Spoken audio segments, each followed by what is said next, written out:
bismillahi irrahmani irrahim alhamdulillahi rabbil alamin wassalaatu wassalaamu ala rasulillah muhammadin wa alihi wa sahbihi wa xadimihi wa ummatihi ajmain. bokk yi kon ñëw ci xadiisu fukkeel ak ñett.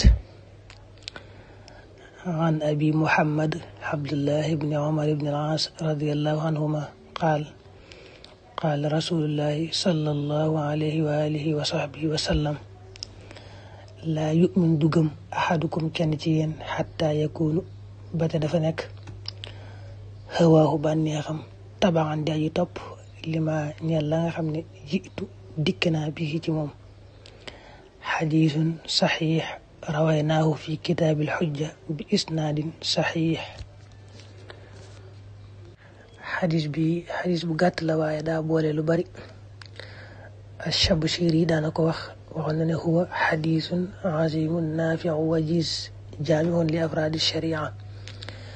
nee na xadis bu màgg la bu am njëriñ bu gàtt bu tënk boo xam ne daa boole benn sharia yi mu boole ko.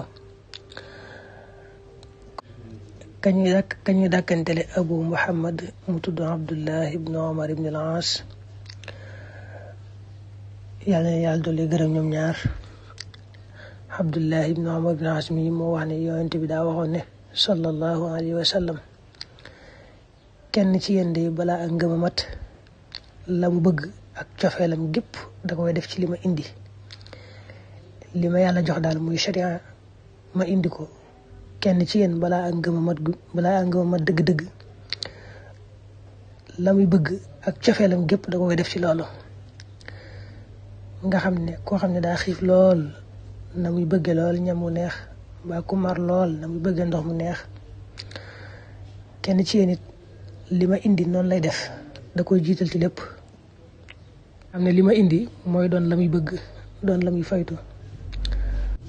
nga xam ne lépp loo xam ne yàlla da koo digle rek muy ndigal day neex ci ab xolam lool, mu ànd ci xol bu sedd lool, gërëm loola.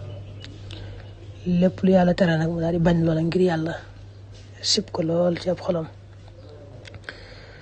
nga xam ne ab xolam bu bëggoon dara sax foytu ko lool, loo xam ne nag daa juyoog sharia moom da koy bañ lool ngir tere ko yàlla tere. kon daa bëgg a tënk ne kenn ci yéen balaa ak ngëm a mat cofeelam gépp ak jengam maanaam fa muy jëm day topp rek li nga xam ne moom la ma yàlla jox ma indi ko muy sharia, du gestu leneen. léppam rek mu tënk ko ci sharia di jëfe lépp lu